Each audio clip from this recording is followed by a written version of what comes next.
For a great panel discussion on the model policies for the treatment of transgender students. My name is Narissa Rahman. My pronouns are she, her, and I'm the executive director at Equality Virginia, and really excited to be joined by three wonderful guests, and hopefully one other one soon. But before we sort of dive into, I think, what's going to be a great discussion, would love for each of our panelists who likely need no introduction, just to introduce yourselves to folks, just name and what districts you're representing or in what capacity you're here. So Senator Boysko, I'll turn it over to you first. Thank you, Narissa. Hi, everybody. I'm Jennifer Boysko. I represent the current 33rd Senate District, hopefully the future 38th Senate District. I was the Senate patron of the 2020 Model Transgender Policy Guidance bill that is trying to be changed by the governor. All right, and I am Delegate Marcus Simon. I represent it's currently the 53rd District, but Falls Church City and Falls Church parts of Fairfax County.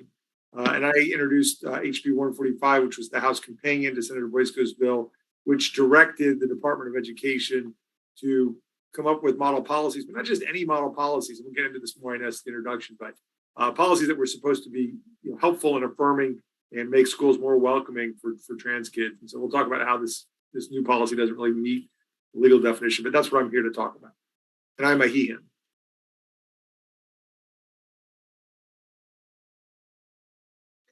Hi, all. My name is Dan Karam. I represent the 13th District of the Virginia House Delegates, which includes Western Prince William County, Haymarket, Gainesville, my lifelong home Manassas, as well as the city of Manassas Park. In my third term, pronouns are she and her. Y'all would know me from being the first out-in-city trans state legislator in the country. And I've been trying to basically, I spent the last week leading more or less kind of our media response and public, response in terms of the actual problems of litigation that we're dealing with in terms of federal law and state law that's being violated right now. And I'm happy to speak to that, as well as just the experience of what it's like being a closet case in school. Good evening, everyone, and thank you, Equality VA and Narissa, for putting this together.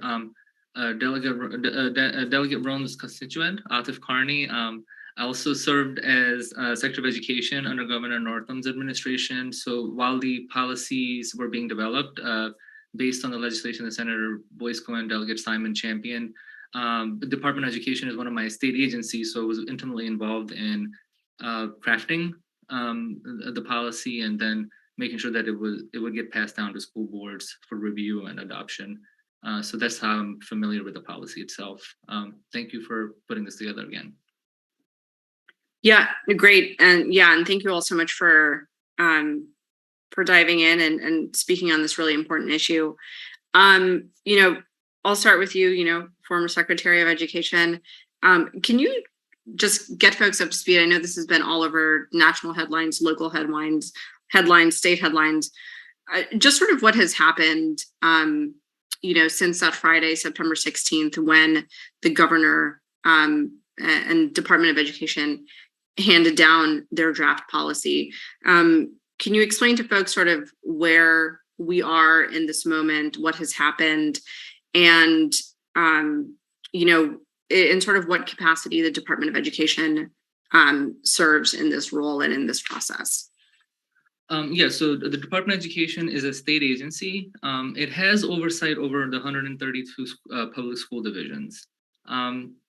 And it works mostly with regulation on a variety of issues, and it also formulates guidelines. So for example, during the COVID pandemic, certain pieces of legislation were passed, but the state agency really interprets those, works with their attorneys, and passes out guidelines to give a direction to the school boards, who are ultimately, according to our state constitution, the ultimate deciders on what actually gets implemented by the local community.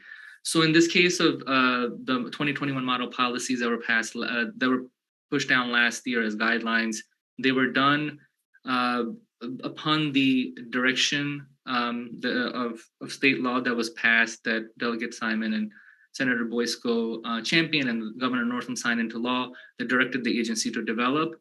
policies, which took well over a year to develop because we had to look at a lot of evidence and research and take a lot of comments from Virginians across the Commonwealth. So it included students and parents and many community members. We're talking about thousands and thousands of comments.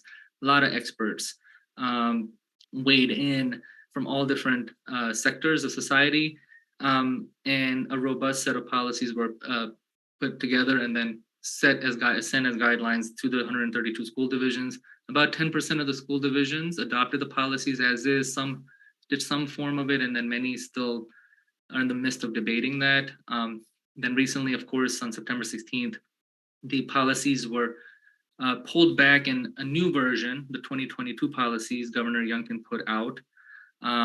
So those have hit the field, and just want to emphasize is that, again, this is not by law, like it's still a school board responsibility on what happens. So they can use a 2021 version, they can use a 2022 version. I hope they don't use the 2022 version that Governor Youngkin's pushing, or they can do something else on their own. Then one last thing I will say is that the heart of the issue that I found, because I did a side-by-side analysis, is that the 2021 policies focus was really protecting students and their well-being, and it was really safety.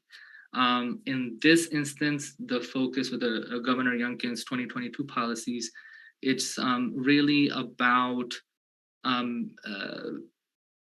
know they're trying to center parents, but it's really twisted in that way. That's about parents, and it really makes it really challenging for students to demonstrate that they might want to, or if they're planning to identify as transgender, that it makes it really, really difficult. It uses a lot of troubling legal language of persistence and so forth. So if you do a side-by-side comparison, I know we'll get into the legalities of it, but that's like at the heart of the argument between the two policies. Yeah, thank you. And before we dive into sort of, the great bill that, Senator Boysko and Delegate Simon, that you all introduced in 2020, what was y'all's, and this is for any of you here, what was your reaction when, this quietly came out on that Friday afternoon, clearly sort of leaked to conservative media ahead of time, a policy that will greatly sort of impact thousands and thousands of students across Virginia.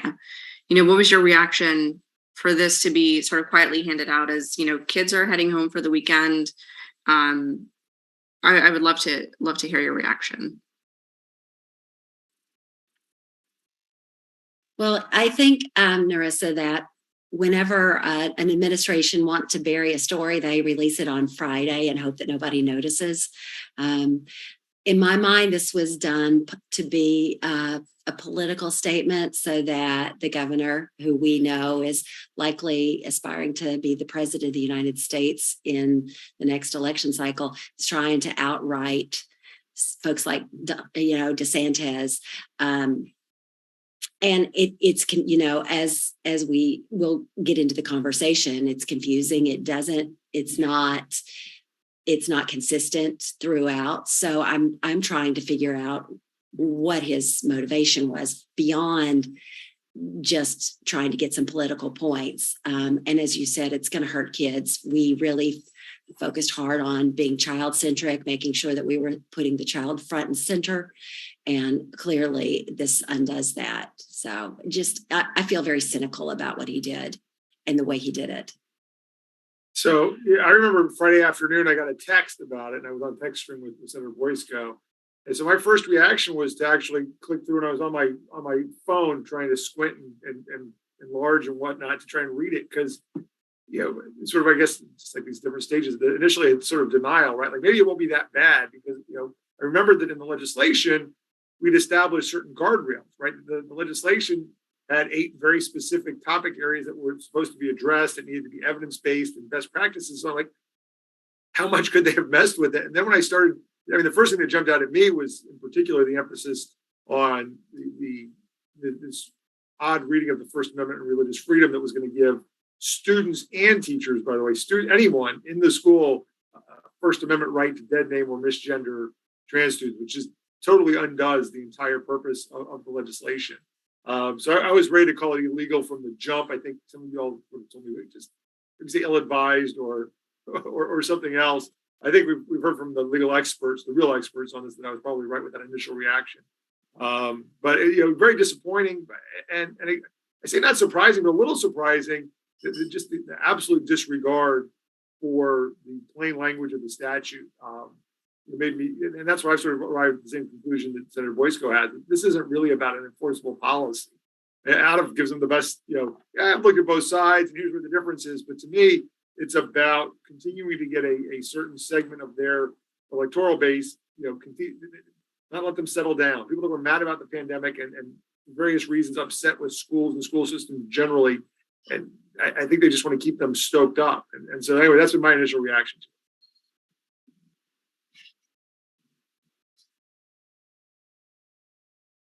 Delegate Rum, do you remember what your initial reactions were that Friday afternoon?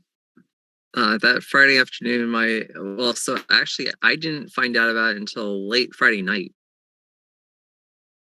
I have a life of, working and such. And so I had taken my stepdaughter to a gym, and I was just like reading, I was just reading a book while I was sitting on a bench, because gyms are not my natural habitat at all.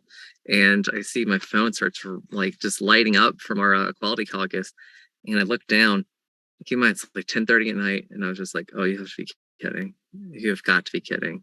And then I actually start reading the policy. I read Marcus's comment on Twitter. I read just a whole bunch.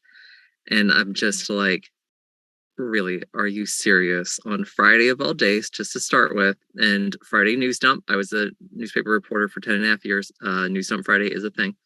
And I had just so many emotions of that basically just all boiled down to one very large expletive that all came down to, the law and order party is actively breaking the law. The party of family values is about to hurt children and cause kids to either commit self-harm or to encourage bullies to bully them. And the thing is, when you actually read the policy, they start off by saying, we want an inclusive atmosphere. So away from bullying, we don't want discrimination, any of that. And then every single thing that comes after that is entirely designed to discriminate against these kids and to enable the people who pick on them. Everything after that completely undermines the very stated mission that they had on this. It's just so far gone. And so then the part of my mind that was raised by an Italian Bronxite mother, in the first place, aka we do argument well, and an Italian family, argument is communication. That is a part of me that just wanted to start picking apart every single thing that was wrong with this. And it's not like there was just like one little thing. And I started putting together argument after argument of federal and state laws that this thing was just absolutely in violation of. And we'll speak about that in a moment. But the long and short of it was, I was like, look, when you're trans, you don't have the luxury of nihilism. You don't have the luxury of cynicism. You don't have the luxury of giving up. This is a lifelong commitment to civil rights that you're fighting. And that means that you're in it for the long haul, and despondency is not sustainable, but defiance in this case very much is. And we are not going to allow the governor of the Commonwealth of Virginia to violate state and federal law at the expense of trans kids so he can become Donald Trump's running mate in 2024. It's not how this is going to work. Let's talk for a moment for the grade policy that came out last year that school boards have the chance to adopt that truly protects trans and non-binary students. Delegate Simon and Senator Boysko, can you talk about what inspired you to introduce your bills in 2020 and the thought and care that really went into not only creating those bills, but also the model policy that came from it itself. Because my reaction when Youngkin's policy came on Friday is, who helped with any of this? Because clearly no parents or children or other stakeholders no evidence-based best practices were, consulted. But I know that was the case for the 2021 model policy, but would love for you all to share with folks, and especially, hearing reactions from a lot of folks about the intent of the 2020 and 2021 policy and how this new policy does not align with that original intent. So we'd just love for y'all to maybe talk through folks and really educate them about, everything that went through in developing this model policy and what was your intent behind it. Yeah, so I was fortunate not only to carry the bill, but then I was part of the work group. There were 34 of us that worked through several months, parents, students, teachers, folks from Equality Virginia and others. And we really looked at nationwide policy best practices to make sure that, that we had information, guidance, procedures, and standards relating to compliance on non-discrimination laws and maintaining a safe and supportive learning environment that would be free from discrimination and harassment for all the students. Talked about maintaining student records so that we were respecting a student's right to privacy, HIPAA, and making sure that kids were comfortable, whether it was that they could use the restroom of their of their choice, or that they were included in activities outside of school. I was inspired. I've done a lot of work in the LGBTQ space. I have a lot of constituents. I have family members. One of my extended family members transitioned a few years ago. And I know that when he was younger, was very depressed, suicidal some. And once the transition was over, just blossomed. And I've seen that over and over again with friends who have kids, with other constituents. We know that kids who are identify as transgender are among the most likely to attempt suicide. I'm all about the kids. I'm a mom. I want safe, healthy, and happy kids. And that's the bottom line for me. And that's what I think we were really achieving with the model policies. And I was just very proud to be a part of that and listening to other people with lived experience, right? And I'll just add, so in introducing the legislation, right, looking back in retrospect, I wonder was it a mistake or not, right? We didn't want to be too directive because we trusted the process, right? I wasn't worried about saying you have to have policies that say students must be identified by the pronouns that they select. We just put in there identification of students based on best practices because we trusted that the policy that would follow would go to the lengths that Senator Boysko just described. And also, frankly, it was important that it would be bipartisan, right? I mean, we had the majority in both houses and we had the governor's mansion. And Senator Boysko knows we had some conversations. I mean, we could have forced whatever we wanted through for the most part without any Republican votes. But we didn't do it that way, right? Because we said basically, look, we want this to be evidence-based, based on social science, based on income from the community. And if we just follow that rule, we're going to get the policy that we want because we trust that the science confirms what we think is the best outcome. So this isn't, we didn't want it to be ideologically driven as we're being accused of, right? But we wanted to be science-based. And so now you've got these, the statute itself is a little bit vague in some of these areas, which I think is now trying to be taken advantage of. But we didn't imagine you'd have an administration that would work backward, right, from the policy that they wanted to have and try and fit it to the law as opposed to the other way around. Maybe we should have been more imaginative about that. Maybe we play the game too much by the rules and trust the other folks to do the same thing, which is just sort of what's sort of frustrating about it.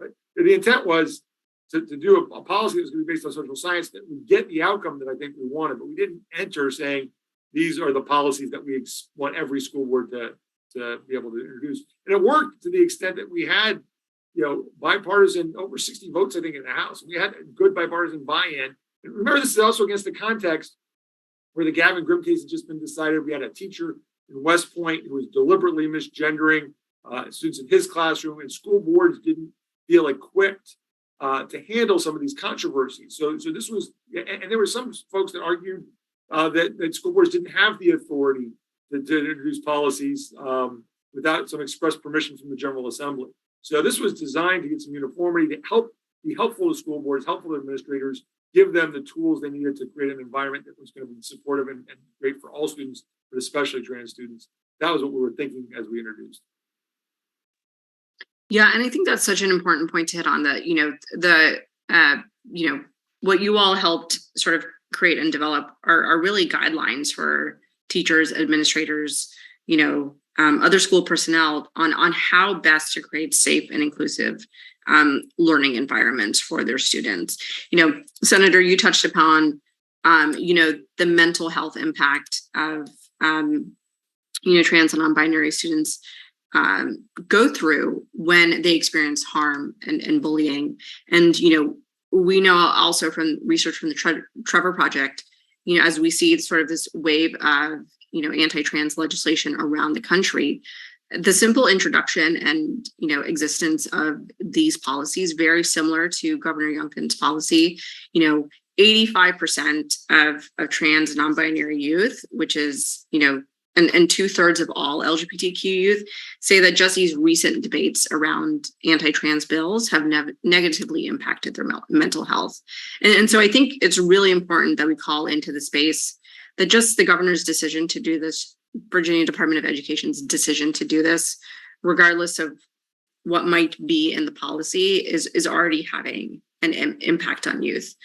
I know on Friday and over that weekend after the policy was handed down, we received calls and emails and text from partners who work at direct service organizations with parents and caregivers who take care of trans non-binary youth and work directly supporting youth.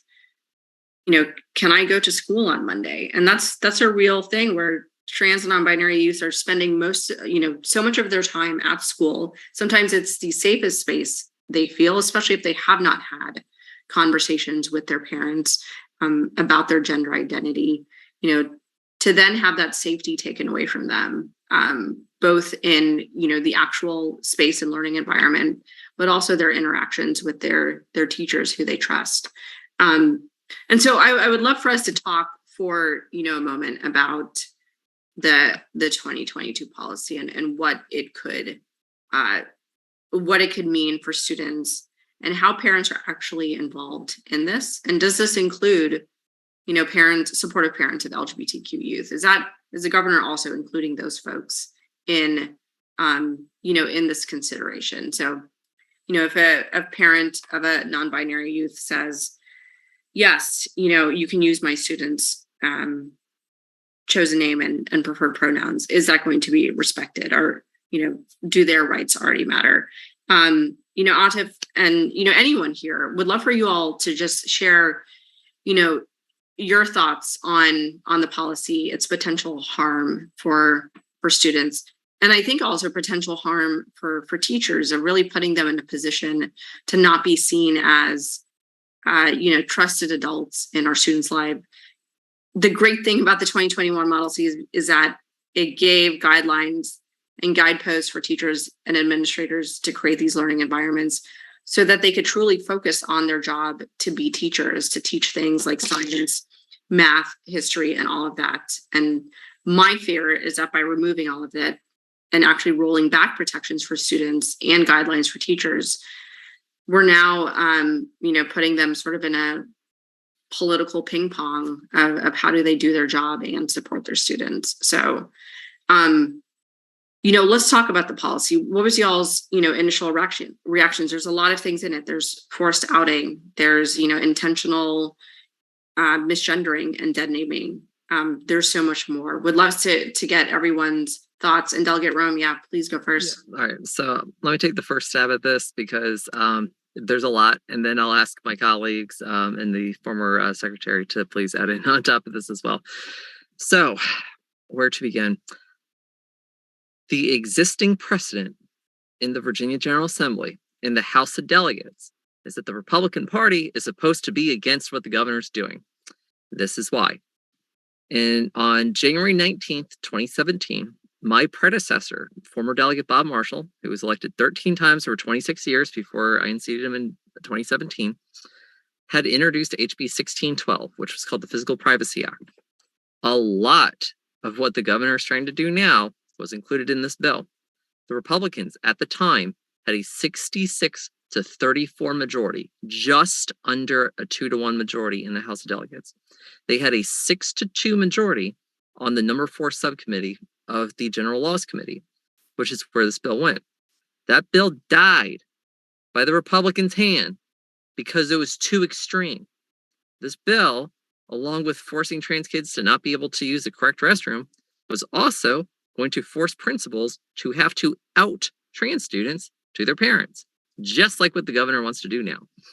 And at the time, that was considered so extreme and so right-wing, the Republican Party, most of those members, by the way, still being in the House of Delegates to this day, voted to kill that thing as quickly as they possibly could in 2017.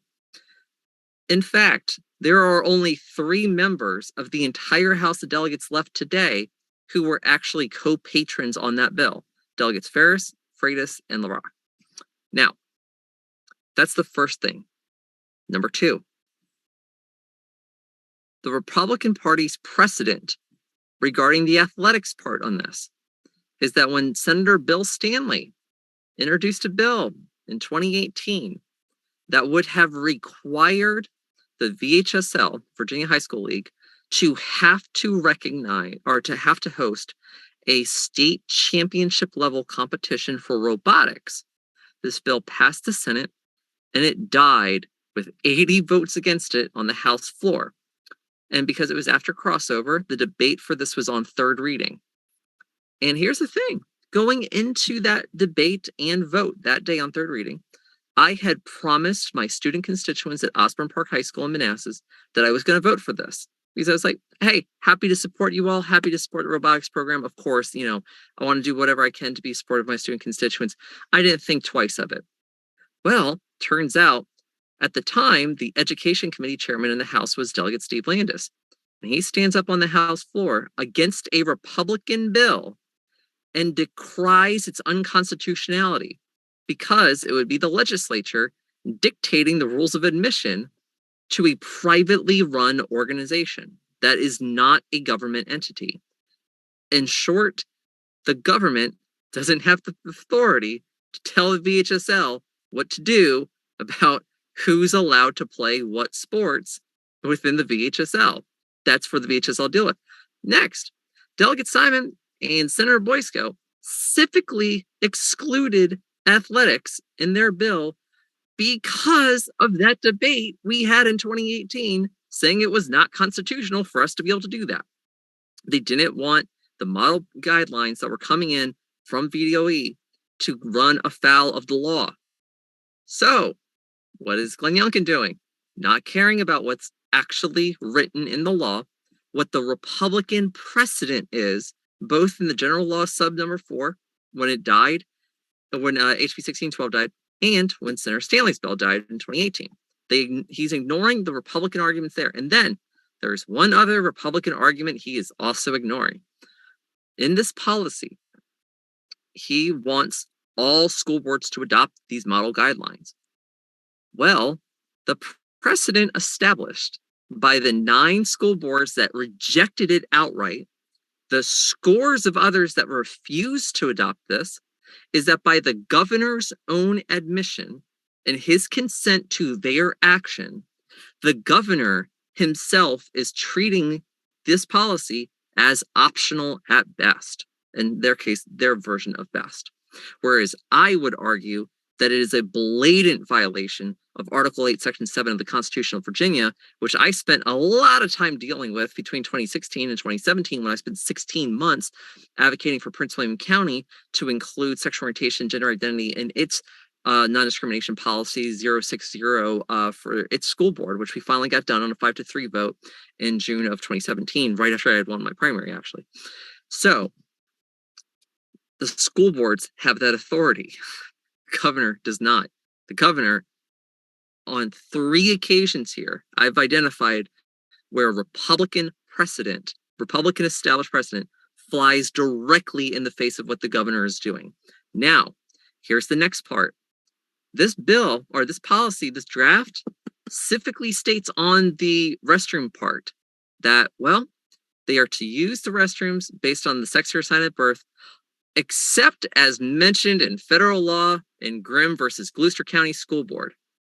Okay, that's like having a speed limit sign on I-66 that says you can go 120 miles an hour under state law, but under federal law, you have to only go 55 miles an hour.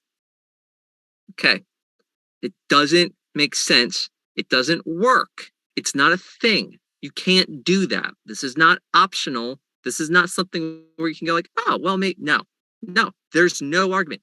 There's not even like, well, this was in a different state. Gloucester County is Virginia. This was a decision that was decided in Gavin Grimm's favor at the district level, at the appeals level, and then from the appellate level, it went up to the U.S. Supreme Court.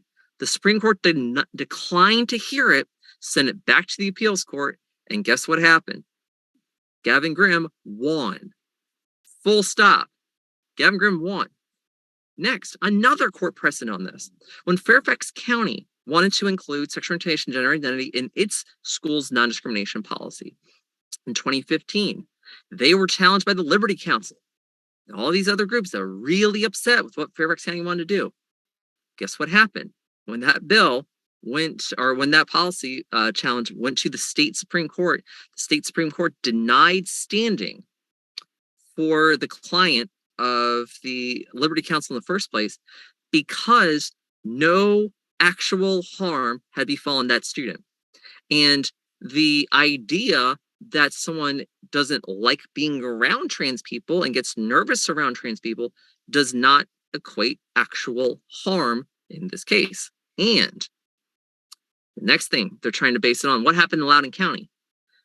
The same people who argue about parents' rights and parents' rights matter are ignoring the mother of the perpetrator who rightfully was convicted and needed to be convicted. No one disputes that at all. His mother said he is not transgender. He is not gender fluid. None of that.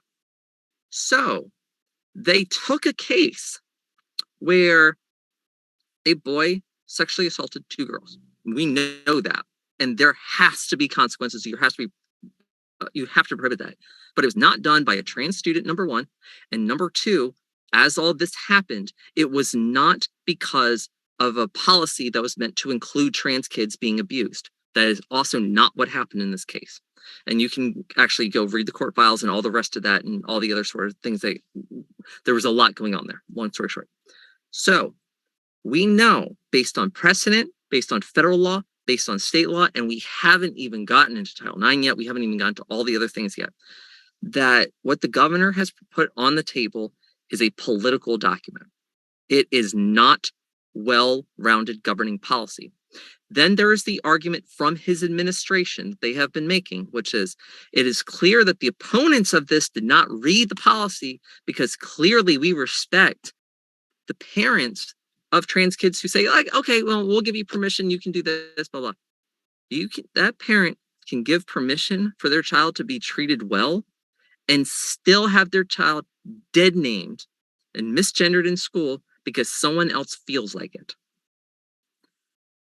Up and down on this policy is so ill drafted, ill thought out, and you have one of two choices in terms of how this was done based on all the arguments I just put on the table.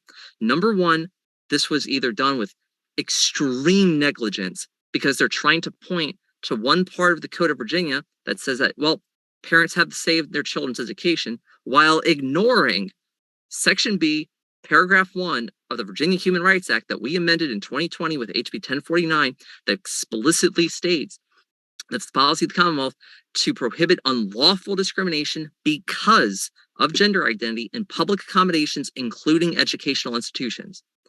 And based on the Grimm verdict, we know that precedent sticks wholeheartedly with this, which means that if they are not negligent intentionally, then they are malicious intentionally.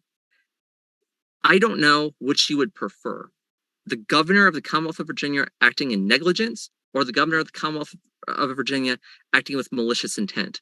Neither is acceptable of an elected official here in Virginia. Neither is okay.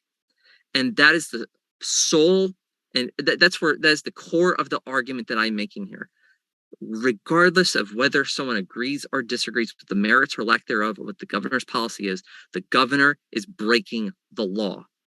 And he's not doing it because of the rhetoric that he's pointing out there about parents' rights. Because if he was, he would listen to the parents of trans kids, the same parents who have called me, the same parents who have called Delegate Simon, the same parents who have called Senator Boysko, the same parents whose kids are in school right now and calling us concerned up to terrified about what's going to happen to their children.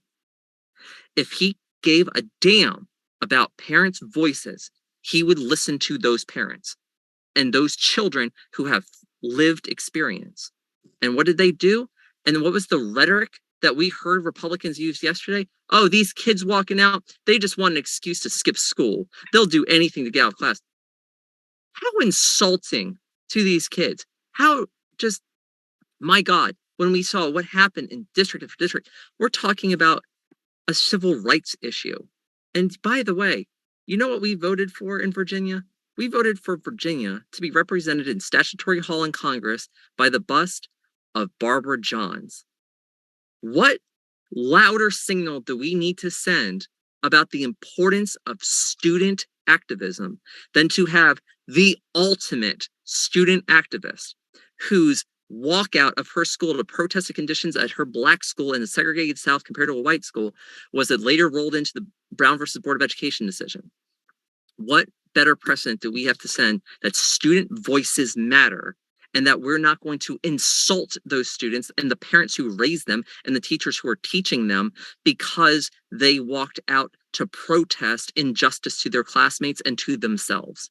We should be encouraging civic engagement. We should be encouraging students to raise their voices, and we should make it very clear that yes, parents' rights matter, students' rights matter, parents' voices matter, students' voices matter, and the parents of trans students, their voice matters, and the students, those trans kids themselves, their voice matters too. Yeah, thank you, Delegate. I do want to talk about the walkouts that happened yesterday. Beautiful, overwhelming, emotional, to see students self-organize and say, we won't stand for this. You are taking away our rights and protections, and we don't want any part of this, and we don't want it for our classmates either.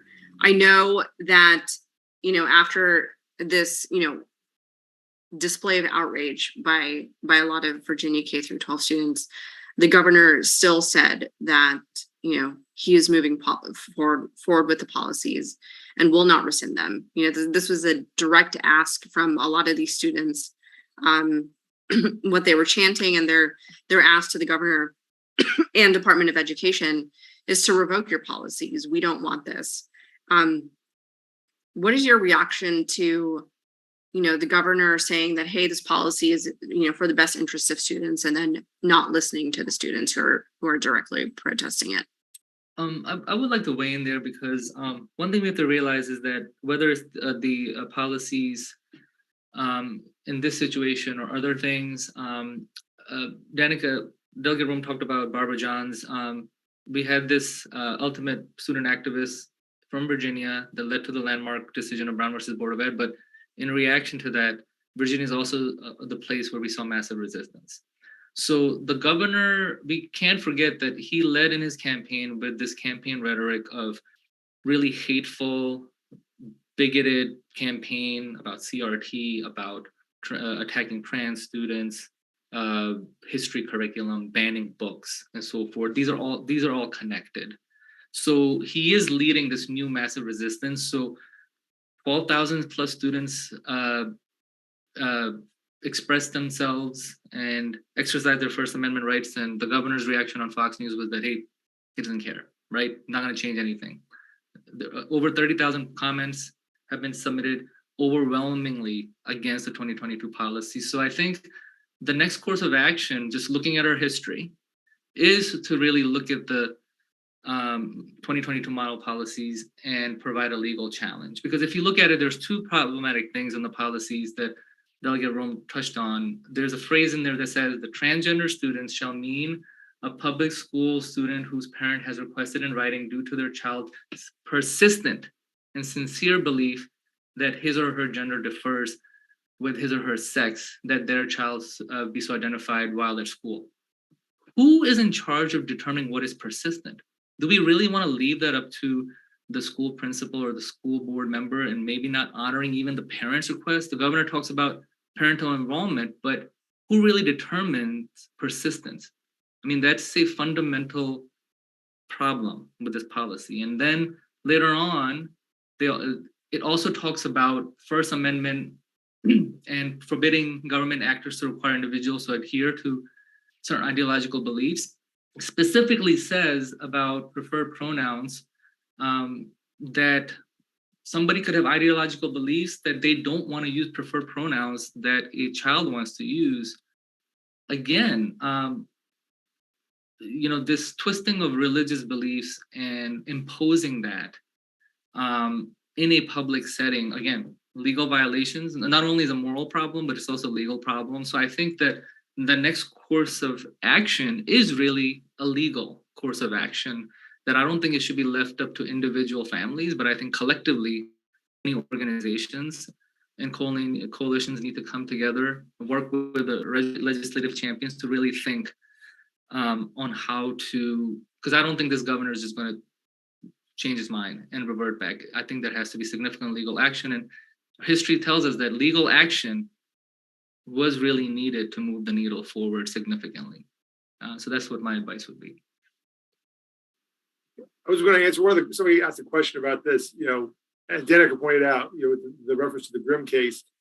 In some ways, they try and hedge or couch their answers in, to the extent that it's, that it's not inconsistent with federal law or federal case law, but they leave it there. And it might be, I guess, it's sort of like a trigger law, right? Sort of like we had a lot of these states that had these, abortion trigger laws that, hey, sure, we know these violate Roe versus Wade, but should that ever be overturned, then they would pop into existence. And so I think that's some of what's there. I think some of it, frankly, is that they like to test some of these things in court as well. I mean, I think that there's a belief on their side, whether it's, accurate or not, or whether it's legally well-founded or not, they want to push for their point of view. And so if we're going to test some of these First Amendment arguments and free exercise versus establishment, it's getting a little weeds on First Amendment law, but where do we draw the line? They may think they have a friendly court to do some of that. So I think that's very intentional, right? That they push the boundary on some of that. And so as far as Danica's question about whether this is negligence or intentional and which is worse, you can judge that. I think that a lot of those decisions were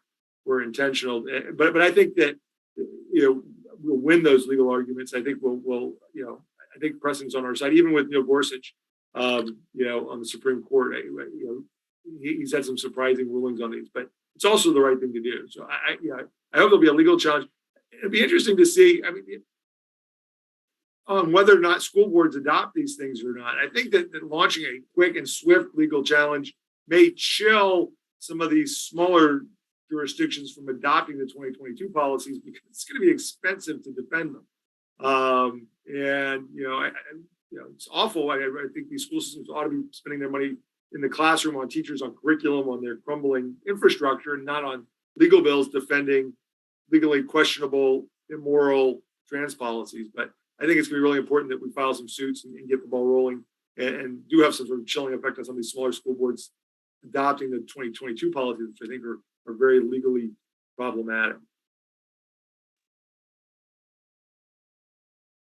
Yeah, I agree. And I think this is a great segue. I want to sort of start to wrap things up so we can, I know there are some answers or questions in the chat, and I think we've done a pretty good job already of chatting through them and answering them for folks. But, the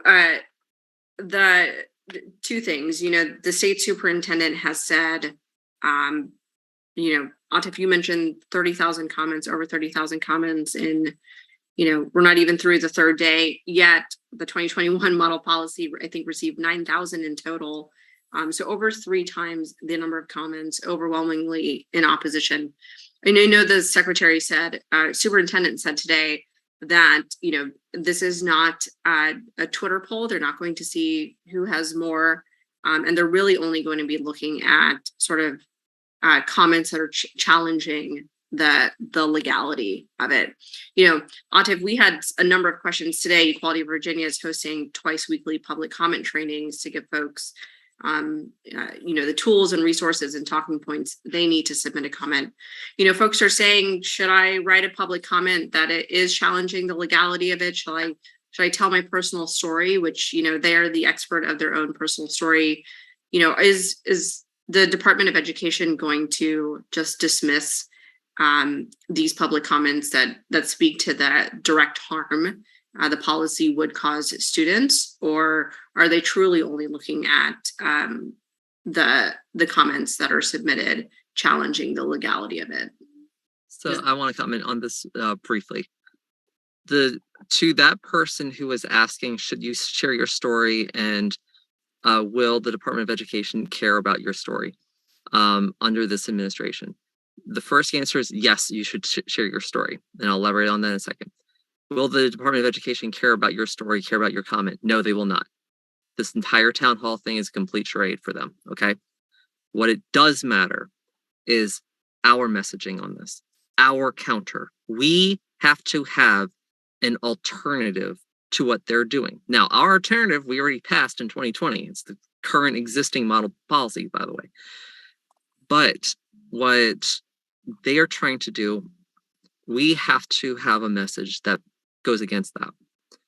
When you share your personal story, you are adding one more story we get to tell.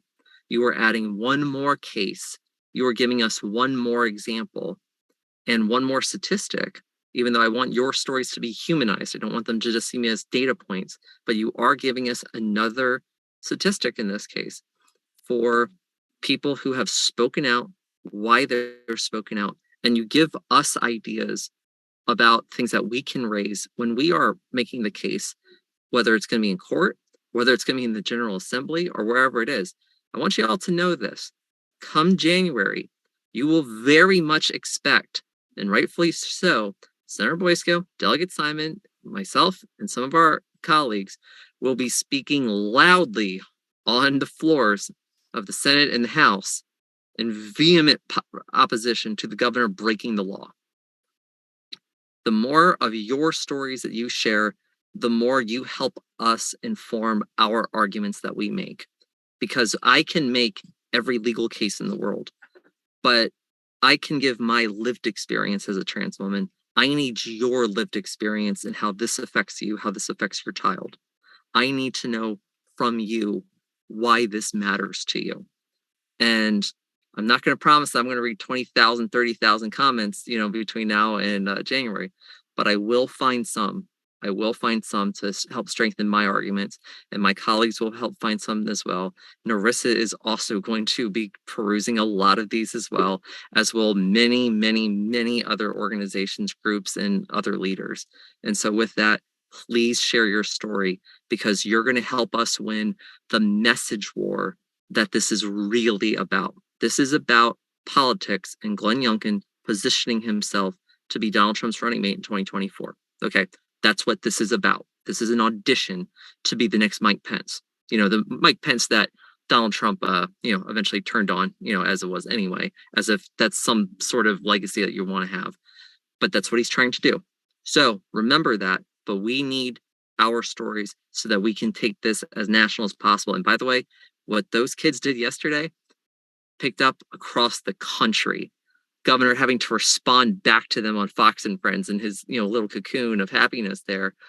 Well, the governor's now on record having to debate against children. And quite frankly, the students are the ones who won that message. Yeah, can I add to that too? Excellent point, Delegate Rome.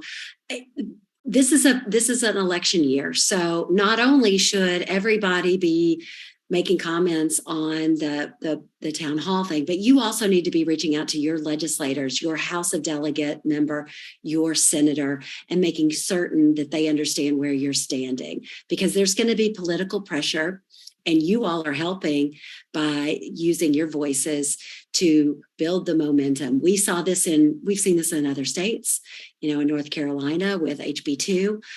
We know that we're on the right side of history here. We want to make sure that everybody understands and has the backing to continue to fight this fight, because as Delegate Rome just said, right?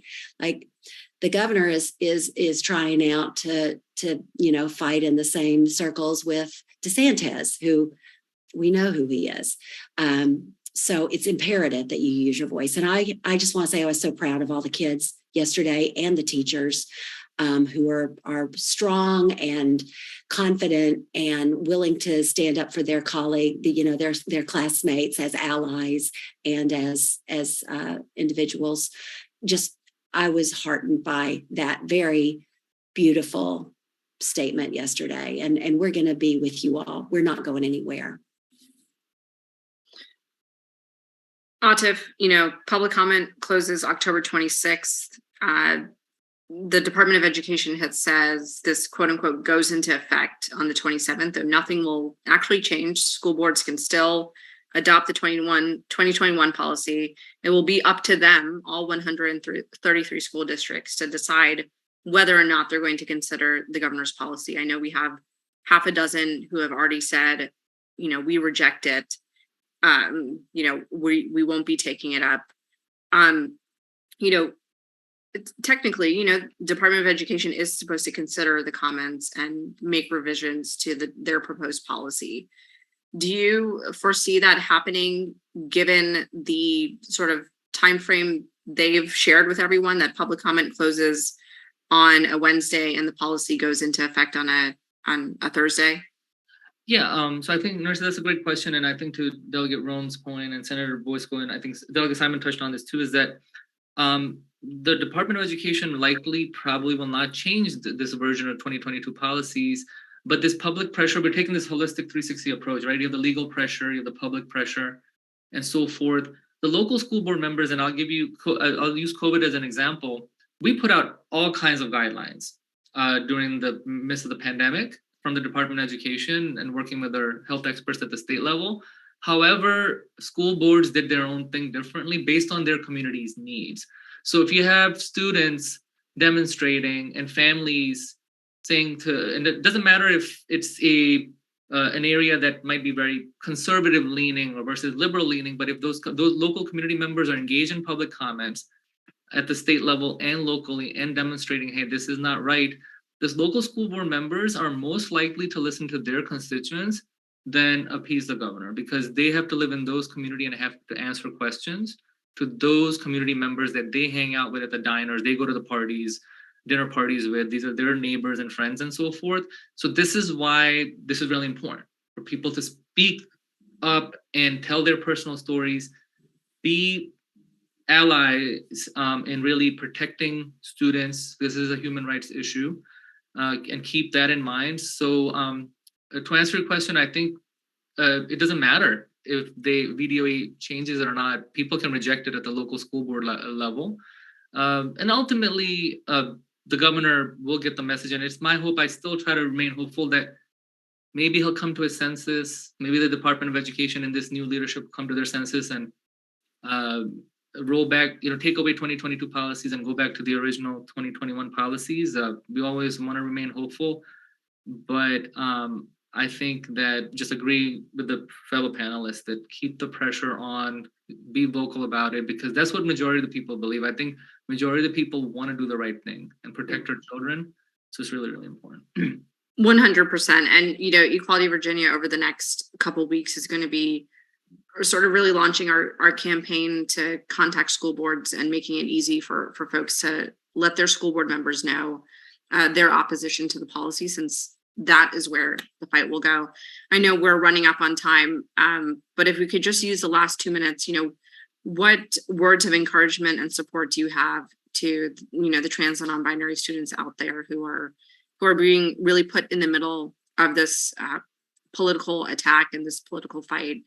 They're watching, comments roll in, and they're watching people speak up in support of them.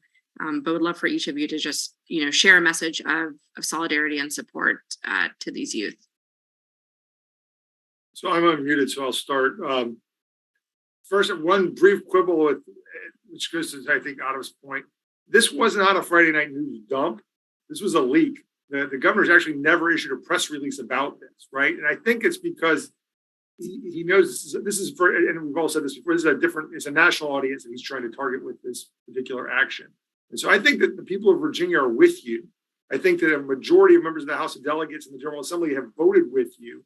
I'm with you, right? And we'll have your back, and you'll have no more fierce and loyal advocate, and I'll do whatever is necessary to protect you all in your interests, regardless of the political consequences. This is absolutely a moral imperative for me. And briefly on the religious issue, my rabbi had never done this before in my 9 years of serving, but actually shouted out encouragement to me from the Bema during her sermon at Rosh Hashanah this year. So it's a religious imperative for me as well. So I'm going to do the right thing. And I will echo Delegate Simon's comments. I'm the daughter of an Episcopal priest, and to me, this is a moral imperative to stand up for the people who are the most vulnerable. And I think that you do have the people of Virginia on your side. There are a small group of very loud people who are trying to scare folks because they don't like to see change. But we know that, there have been gay people and transgender people throughout history. This is nothing new. We know that science is with this community, and we will continue to stand with you. Change is hard for a lot of people, and I've seen on the comments that some people have been bullied and picked on yesterday. We just got to surround our kids with love and let them know that love is stronger than hate. And as it's been said, perhaps at some point the governor will realize, he claims to be a religious man. Perhaps he will realize that he's harming children by using them as a political tool, and perhaps he will think the better of it. That's my hope, and we will continue to work together.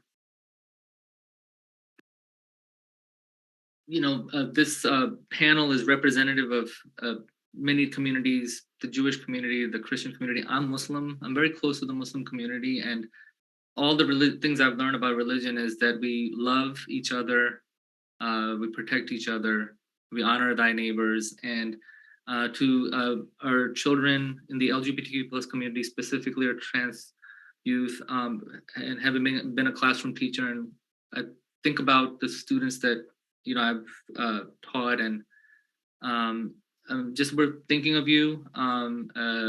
Really sorry that you're going through this. And this poor behavior that's being modeled by Governor Youngkin and others is unacceptable. It's a twisted version of really weaponizing religious beliefs. It's not, in my opinion, not right. So we will continue to fight together, and because we love you, we care about you, and it's the right thing to do. So just it's easy for us to say hang in there. I can't imagine what you're going through, but just want to emphasize that we will be here for you every step of the way.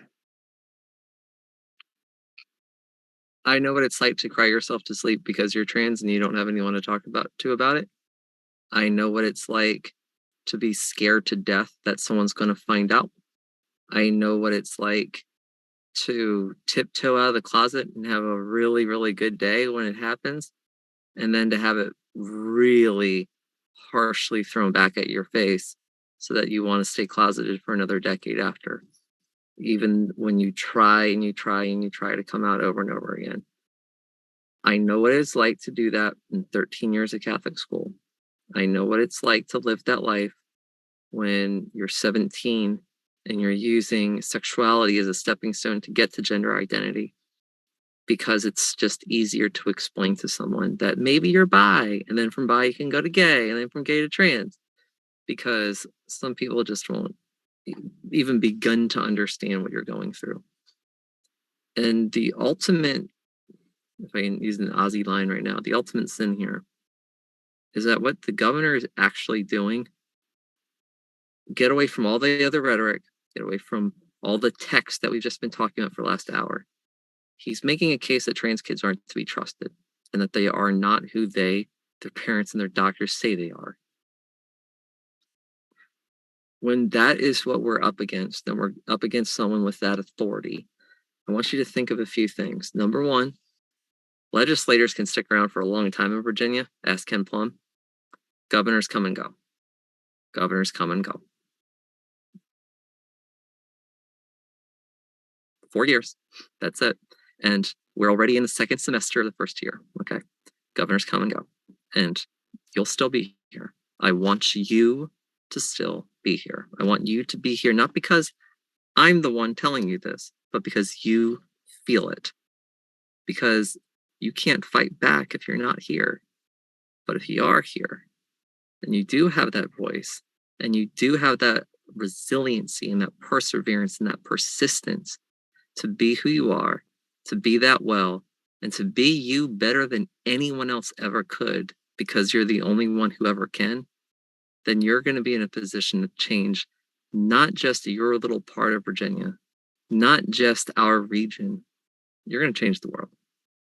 Your presence, your mere existence is more powerful than anything that this governor can do to you. We got your back. We'll do everything we can legally to fight and protect you. At the same time, I need you to protect you. I need you to be your best advocate. I need you to step up. Don't wait for someone else to do it. You need to be the one who does, because when you do, you empower yourself to be that leader. And I know it's a lot to put on your shoulders. I know it's a burden. I know, especially if you've been in advocacy at such a young age for so long, because some adults just refuse to believe you and refuse to believe your parents when they tell them. That can be a lot, and you just want a normal childhood. You just want a normal young adulthood. At the same time, remember that there is someone else who needs your voice. There's someone else who needs your power. You be you. You empower yourself, and when you do, you're going to empower the people around you, and we will win. It might not be today, it might not be tomorrow, but we will win. Thank you. And that's right, we will win.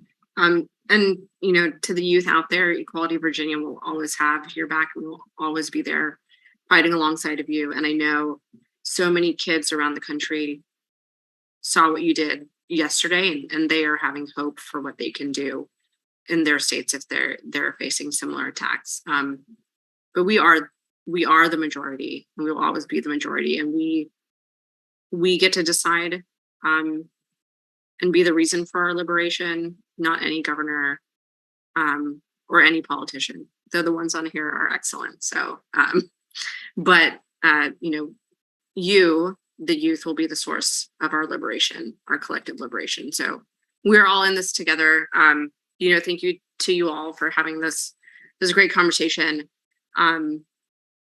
today. And there are still 27 more days left in the public comment period, and so I think there will be a lot more conversations to be had as this move forward. But 30,000 comments, most opposing. Let's see where this goes. So but yeah, thank you all so much for joining.